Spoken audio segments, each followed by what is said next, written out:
সত্য কথা আমি বলছি না। বাংলাদেশের প্রেক্ষাপটের সবচেয়ে বড় বাস্তব কথা হলো, বাংলাদেশে ইসলামকে ওভারটেক করে পূর্বে কেউ থাকতে পারে নাই, এখনো পারবে না, পারে নাই, সামনেও পারবে না ইনশাআল্লাহ।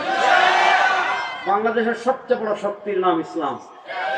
বলেন, বাংলাদেশের সবচেয়ে বড় শক্তির নাম? আরে যুবকরা বলো না, এই যে পিচ্ছি কয়েকটা বলে, যুবকরা বলেন বাংলাদেশের সবচেয়ে বড় শক্তির নাম। মুখ খুলে বলেন, বাংলাদেশের সবচেয়ে বড় শক্তির নাম। কথা ভালো করে বুঝেন। পৃথিবীর একটা নিজাম ছিল। পৃথিবীর নিজাম কি ছিল?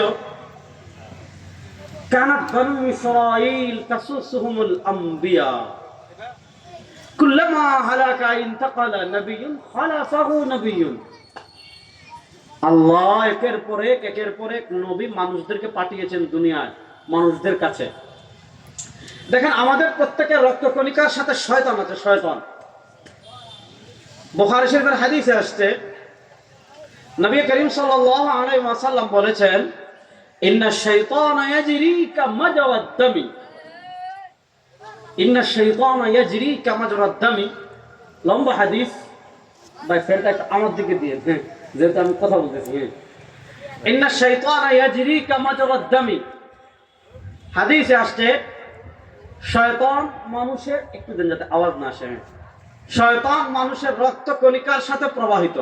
অর্থাৎ আপনি ঘুমালে, হাঁটলে, চললে, ঘুরলে, ফিরলে আপনার শরীরের রগ রেশা দিয়ে রক্ত প্রবাহিত যেরকম হয়, শয়তানকে আল্লাহ পাওয়ার দিয়েছেন, শয়তানকে আল্লাহ ক্ষমতা দিয়েছেন।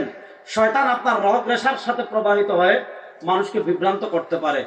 তো শয়তানকে আল্লাহ এই পাওয়ার দেওয়ার কারণে শয়তান আমাদেরকে চায় জাহান্নামের পথে পথ দেখাতে, শয়তান আমাদেরকে চায় জান্নাতের পথ থেকে বিচ্যুত করতে, শয়তান আমাদেরকে চায় আল্লাহ থেকে বিচ্ছিন্ন করতে, শয়তান আমাদেরকে চায় জান্নাতের পথ থেকে বের করে জাহান্নামের পথে তুলে দিতে।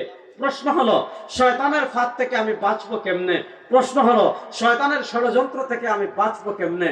শয়তানের ফাঁদ থেকে বেঁচে জান্নাতের পথে আমি চলবো কেমনে?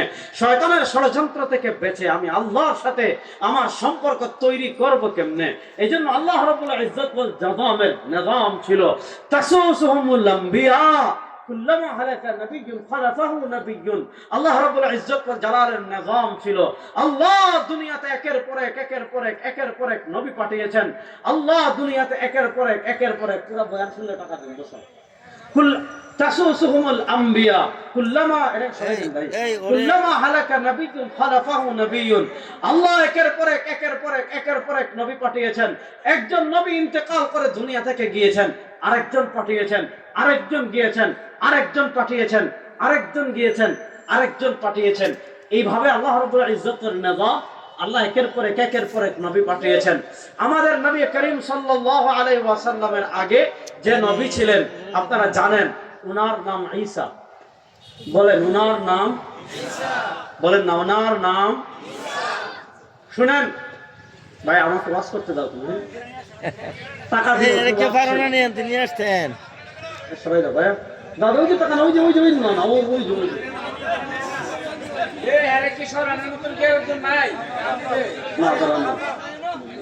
এটা হুজুরে দিছে, যাও। খুশি তো?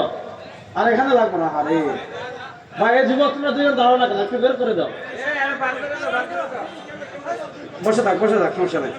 শোনেন, আমাদের নবীর আগে দুনিয়াতে যে নবী ছিলেন তার নাম ঈসা। বলেন, তার নাম, বলেন না, তার নাম ঈসা রূহুল্লাহ। ঈসা রূহুল্লাহ। ঈসা আলাইহিস সালাতু ওয়াস সালাম বনি ইসরাইলের শেষ নবী। পয়েন্ট বুঝবেন, ঈসা আলাইহিস সালাম বনি ইসরাইলের শেষ নবী। প্রথম ঈসা আলাইহিস সালামের ব্যাপারে এক নম্বর আকীদা ক্লিয়ার রাখবেন। বর্তমানে আপনারা জানেন পৃথিবীর একটা সভ্যতা মুসলিম সভ্যতা, পৃথিবীর আরেকটা বৃহৎ সভ্যতা, যে সভ্যতাকে ইউরোপিয়ানরা ফলো করে, এটা হলো খ্রিস্ট সভ্যতা। আপনি লন্ডনের কথা বলেন, ইংল্যান্ডের কথা বলেন, স্পেনের কথা বলেন, নেদারল্যান্ডের কথা বলেন, পর্তুগালের কথা বলেন, ফ্রান্সের কথা বলেন, অর্থাৎ ইউরোপ কান্ট্রির যে রাষ্ট্রগুলো রয়েছে তারা মূলত খ্রিস্ট সভ্যতা, খ্রিস্টান, তারা খ্রিস্ট সভ্যতাকে ফলো করে। আবার ইসরায়েল আছে, এরা ইহুদি। পৃথিবীতে ইহুদি ধর্মে পরিচালিত রাষ্ট্র মাত্র একটাই, ইহুদি। ইহুদি ধর্মে পরিচালিত রাষ্ট্র একটাই, ইসরায়েল। এই ইসরায়েল থাকবে না, মুসলমান হয়ে যাবে ইনশাআল্লাহ। ইসরায়েল মালিক তো আমরা ছিলাম, কিছুদিন তারা মাস্তানি করতেছে, সময় আর বেশি দিন নাই, পৃথিবীর সব দিকে মুসলমানের বিজয় শুরু হয়ে গিয়েছে। ইসরায়েলের নাম নিশানা পৃথিবীর মানচিত্র থেকে মুছে ফেলা হবে ইনশাআল্লাহ। যুবকরা প্রস্তুত হয়ে যাও, সময় আর বেশি দিন বাকি নাই ইনশাআল্লাহ। তো খ্রিস্ট সভ্যতা শুনেন, খ্রিস্টানদের সাথে আমাদের আকিদার অনেকগুলো মৌলিক দ্বন্দ্ব আছে। এর ভিতরে একটা হলো খ্রিস্টানরা তৃত্ববাদে বিশ্বাসী, মুসলমানরা একত্ববাদে বিশ্বাসী। খ্রিস্টানরা তৃত্ববাদে বিশ্বাসী, খ্রিস্টানরা তৃত্ববাদে বিশ্বাসী, মুসলমানরা একত্ববাদে বিশ্বাসী। খ্রিস্টানরা বলে লাকাদ কাফারাল্লাযীনা ক্বালু, আল্লাহ পবিত্র কোরআনে খ্রিস্টানদের আকীদা বর্ণনা করতে গিয়ে বলেছেন লাকাদ কাফারাল্লাযীনা ক্বালু ইন্নাল্লাহা সালিসু সালাসা, লাকাদ কাফারাল্লাযীনা ক্বালু ইন্নাল্লাহা সালিসু সালাসা। খ্রিস্টানরা তৃত্ববাদে বিশ্বাসী, খ্রিস্টানরা বলে ঈসা আল্লাহর ছেলে, মরিয়ম আল্লাহর স্ত্রী, এটাকে বলে তৃত্ববাদ। ঈসা, মরিয়ম, আল্লাহ, এই তিনজন মিলে গঠিত হয়েছেন আল্লাহ, এটাকে বলে তৃত্ববাদ। খ্রিস্টানরা তৃত্ববাদে বিশ্বাসী, ইহুদিরা তৃত্ববাদে বিশ্বাসী। ওয়াকালাতিল ইয়াহুদু উযাইর ইবনুল্লাহ, ইহুদিরা বলেছিল উযাইর আল্লাহর পুত্র। ইহুদিরা আল্লাহর জন্য এক পুত্র সাব্যস্ত করেছে, আল্লাহ আল্লাহর পুত্র, তৃত্ববাদে বিশ্বাসী। খ্রিস্টানরা তৃত্ববাদে বিশ্বাসী, খ্রিস্টানরা আল্লাহর জন্য স্ত্রী সাব্যস্ত করেছে, খ্রিস্টানরা আল্লাহর জন্য সন্তান সাব্যস্ত করেছে। হিন্দুরা বহুত্ববাদে বিশ্বাসী, তাদের দেবতা 33 কোটি। মুসলমান বলে 3 খুদা না, 2 খুদা না, বহু খুদা না। মুসলমান বলে লা ইলাহা ইল্লাল্লাহ। আরে যুবকরা বলো না, মুসলমান বলে লা ইলাহা ইল্লাল্লাহ। মুসলমান বলে লা ইলাহা ইল্লাল্লাহ। মুসলমান পড়ে কুল হুয়াল্লাহু আহাদ। সবাই শাহাদাত আঙ্গুল তুলে বলেন কুল হুয়াল্লাহু আহাদ, বলেন কুল হুয়াল্লাহু আহাদ। আমাদের আল্লাহ বলেন না, আমাদের আল্লাহ। এই আহ্বান সারা দুনিয়া ছড়িয়ে দিতে হবে। আমাদের খোদা 2 জন হতে পারেন না, আমাদের খোদা 3 জন হতে পারেন না, আমাদের খোদা 4 জন হতে পারে না, আমাদের খোদা দুর্গা হতে পারে না, আমাদের খোদা কালিমা হতে পারে না, আমাদের খোদা মূর্তি হতে পারে না, আমাদের খোদা চন্দ্র হতে পারে না, আমাদের খোদা সূর্য হতে পারে না, আমাদের খোদা তারকা হতে পারে না। আমরা বলি লা ইলাহা ইল্লাল্লাহ, আমাদের খোদা একমাত্র আল্লাহ। এই স্লোগান যদি আপনার হৃদয় ধারণ করতে পারেন, আপনার নাম মুসলমান, আপনার নাম মুসলমান। কত ভালো করে বুঝবেন। খ্রিস্টানরা ঈসাকে মনে করে আল্লাহর ছেলে, আর আমরা মনে করি ঈসা আল্লাহর ছেলে না, তিনি আল্লাহর বান্দা।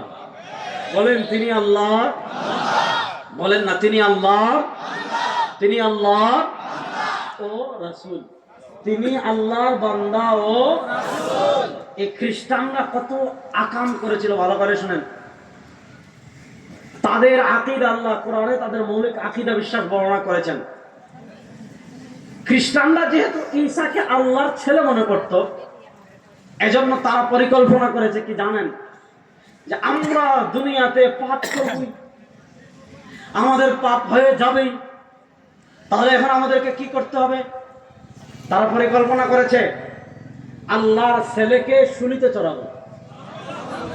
কেন চড়াবে? আমরা যত পাপ আগে করেছি, যুবকরা ভালো করে বুঝবা, আমরা যত পাপ আগে করেছি, আমরা যত পাপ পরে করব, আমাদের সকল পাপের অগ্রিম কাফফারা স্বরূপ, আমাদের সকল পাপের অগ্রিম কাফফারা স্বরূপ আমরা ঈসাকে শুলিতে চড়াবো। যাক, মিটিং হলো, মাশওয়ারা হলো, আমি সংক্ষেপে বলছি। মিটিং হলো, মাশওয়ারা হলো, ঈসা আলাইহিস সালামকে তাদের সকল পাপের অগ্রিম কাফফারা স্বরূপ শুলিতে চড়ানোর জন্য ঈসা আলাইহিস সালাম যে ঘরে ছিলেন, সেই ঘর তারা ঘেরাও করেছে। তারা যখন ঈসা আলাইহিস সালামকে হত্যা করার জন্য তিনি যেই ঘরে ছিলেন, ওই ঘর যখন ঘেরাও করেছে, আল্লাহ রাব্বুল ইজ্জত ওয়াল জালাল জিবরিলের মাধ্যমে ওই ঘর থেকে ঈসা আলাইহিস সালামকে জীবিত অবস্থায় আসমানে তুলে নিয়েছে। আল্লাহ পবিত্র কোরআনে বড় চমৎকার ভাষায় বলেছেন, আল্লাহ পবিত্র কোরআনে বড় সুন্দর ভাষায় বলেছেন। কি বলেছেন? ওয়ামা কাতালুহু ওয়ামা সালাবুহু ওয়ালাকিন শুব্বিহা লাহুম ওয়ামা কাতালুহু ওয়ামা